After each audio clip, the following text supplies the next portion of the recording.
아프리카에서 통찰한 무위법계 1편 케냐 바링고의 인과윤회.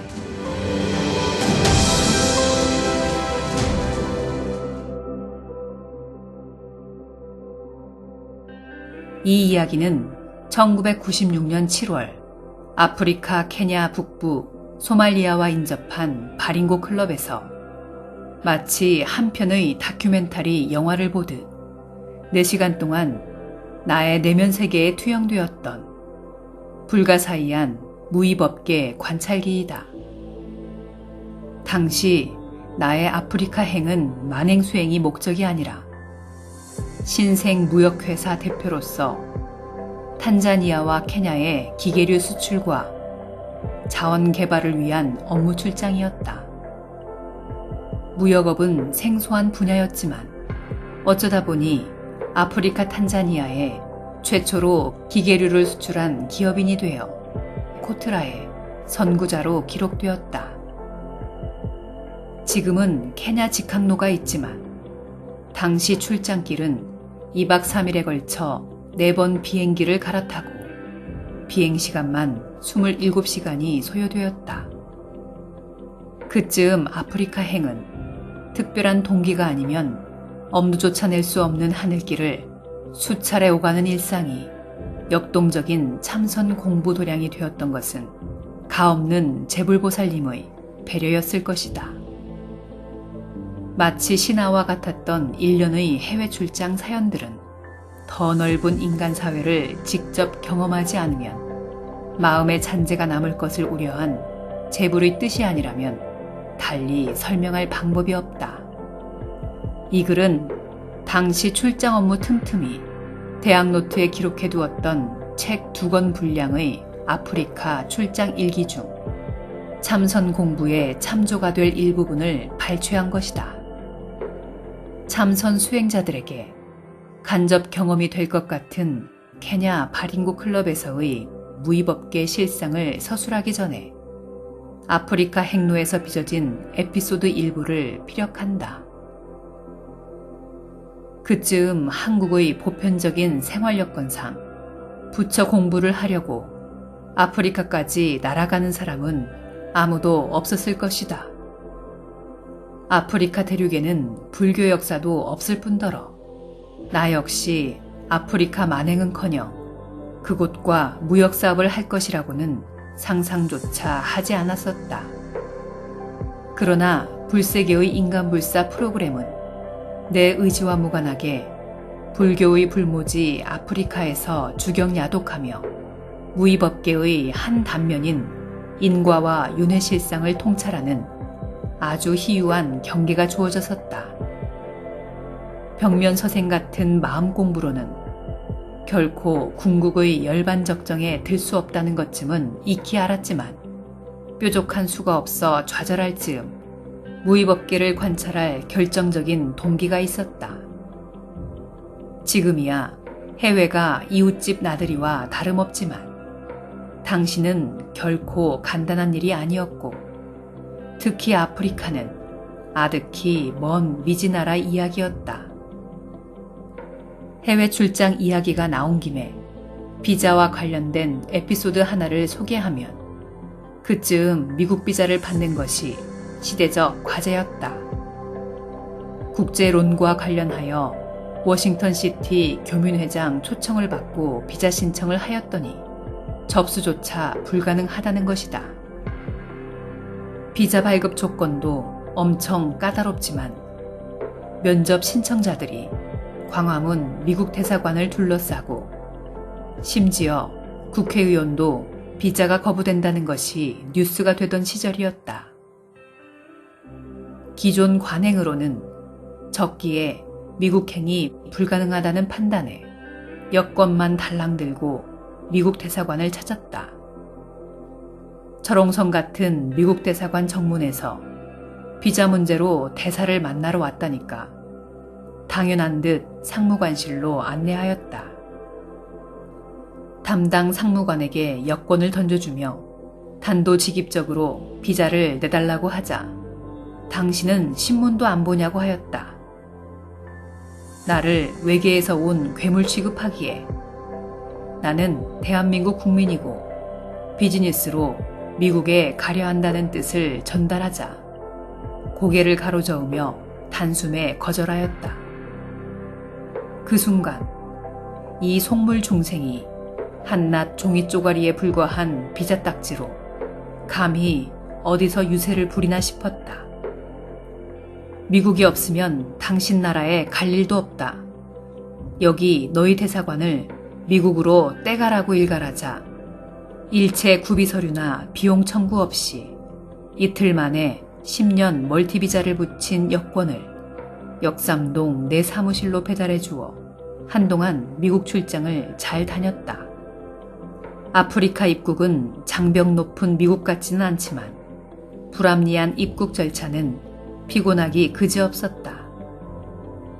두 번째 아프리카 행일 때는 케냐 대통령의 초청장을 받아 출장 준비를 할 즈음 모 종교 서울 교구장이 내 초청장에 끼어 같이 들어가게 해달라는 간청이 있어 흔쾌히 허락하고 김포공항에 나갔더니 그들의 송별 행사가 벌어지고 있었다.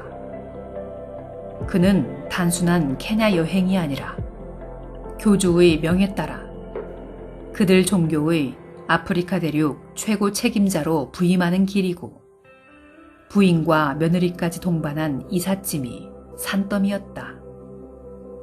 나이로비 공항에 도착해서 비로소 속사정을 알게 되었지만 이들은 선교가 목적이었기에 그 전에 이미 케냐 입국이 거부된 상태였다.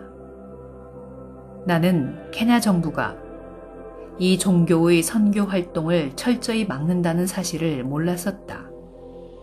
교구장이 2박 3일 비행 동안 내 곁에 달라붙어 온갖 아양을 떨었던 것은 그런 내막 때문이었다. 케냐 대통령 초청장을 받고 들어가기에 정장을 휴대하였다. 최종 기착지인 아부다비 공항에서 양복으로 갈아입어야 했지만 숨막히는 아랍 기후에 엄두가 나지 않아 면바지에 셔츠 차림 그대로 나이로비 공항에 도착하니 입국장이 난리판이었다. 여기저기서 카메라 플래시가 터지고 검은색 정장을 입은 검은 사람들이 도열한 가운데 내 목에 화환이 걸리기에 어안이 벙벙하였다. 내가 한국 기업을 대표하는 인물도 아닌데 나이로비 관계자들이 론을 보고 판을 너무 키워놓은 결과였다. 환영 행사가 있는 줄 알았다면 격식에 맞는 복장이라도 갖추었을 텐데 면바지 차림에 서류 가방을 손에 들고 있었으니 꼴이 아니었다. 그 형색으로 VIP룸으로 안내되어 환영 행사를 하는 도중에 교구장 가족은 넋이 나간 표정으로 행사장 구석에 몰려있어 화환을 벗어 교구장 목에 걸어주었다. 나는 그때까지 이들이 케냐 입국 거부자인지 알지 못하였다. 시끌벅적한 환영 행사가 끝나자 케냐 당국의 태도가 싸늘하였다. 입국 심사에서 교구장의 정체가 드러나고 가족까지 대동한 엄청 많은 짐 때문에 이들은 입국을 시켜줄 수 없다는 것이다. 교구장이 나를 속인 건 패주도록 괘씸하지만 부인과 며느리까지 지켜보는 수말리 이국 땅에서 쥐어박을 수도 없었다. 자신의 정체가 탄로난 상황을 감지한 교구장이 입국이 되도록 힘써달라는 애걸에 이들을 내쫓으면 나도 입국하지 않겠다고 버티었더니 한바탕 홍역을 치르고 입국 허가가 나왔다. 그 후 알고 봤더니 신분을 위장한 목사 여럿이 이미 나이로비에 들어와 있었다. 입국 과정에서 내 위상을 확인한 교구장은 현지 목사를 대동하여 내가 묵는 호텔 로비에 진을 치고 비즈니스로 호텔을 들락날락 할 때마다 다가와 인사를 하였다. 나한테 지극정성을 들이는 이유를 물어보니 케냐 정부 실력자들을 소개받아 신분을 보장받고 워싱턴에 있는 자기들 교주한테 보고해야 성과를 인정받는다는 것이다. 공항 환영식 때 생뚱맞게 며느리가 열심히 사진을 찍었던 것은 이런 사연 때문이었다. 내 업무 중에 케냐 정부 차원의 협의 절차가 있어 정책 특보를 만나기 위하여 케냐 대통령궁에 들어갈 때 교구장을 대동시켰다.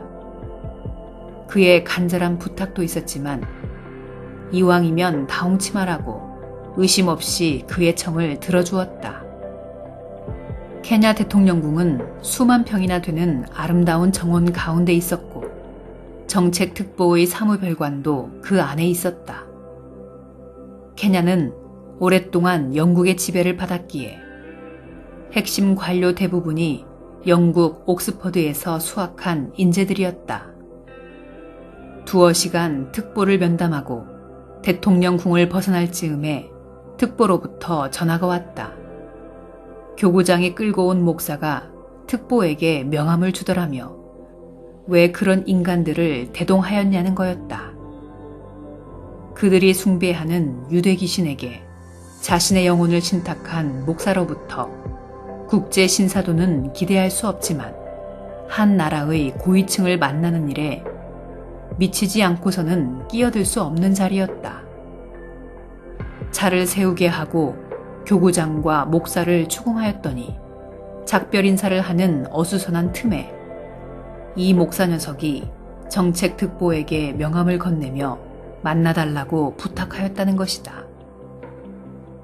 인간은 깨닫지 못하면 고쳤을 수 없는 동물이다. 전생 공덕이 미약하면 아무리 똑똑하고 고상한 척해도 전생 습성과 탐욕을 버릴 수 없는 인두겁을 쓴 속물 중생일 뿐이다. 특히 예수 탄생 서기 이후 인류사에서 가장 참혹한 전쟁 역사는 사랑을 앞세우는 그들의 사악한 종교 이념 때문이었듯이 맹신자의 정신세계 또한 그와 다르지 않다는 것을 간과한 것이 실수였다. 교구장과 사이코패스 같은 목사를 대통령궁 담벼락에 두 손을 들게 해놓고 차를 출발시켰더니 운전기사가 적이 방치하면 경호원한테 총살당한다는 것이다. 대통령궁은 워낙 넓어 차를 타고 한참 나와야 정문을 벗어나는 구조였다. 천하의 이기적이고 배은망덕한 족속들이지만 타국에서 총 맞아 죽게 놔둘 수 없어 정문을 나서기 직전 되돌아 두 쓰레기를 담아 싣고 나와 나이로비 거리에 내버렸다. 이 속진 세상, 사연 없는 인간사가 없지만 후진국과의 비즈니스는 권력과 불가분의 관계이다 보니 늘 목적을 그르치는 반연들이 양의 탈을 쓰고 대사에 끼어들었다.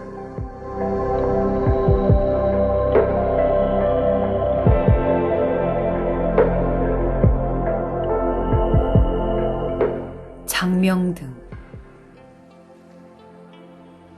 이어짐도 끊어짐도 없는 빛이어라. 어두움도 밝힘의 대상도 멸한 뒤끝. 정점에 홀로 선 등불 있어 눈먼 세상은 외롭지 않거늘. 사계를 몰고 가는 시간은 그림자 없는 장명등 따라 앞서거니 뒤서거니 마음의 빈 수레를 매몰차게 채찍질한다.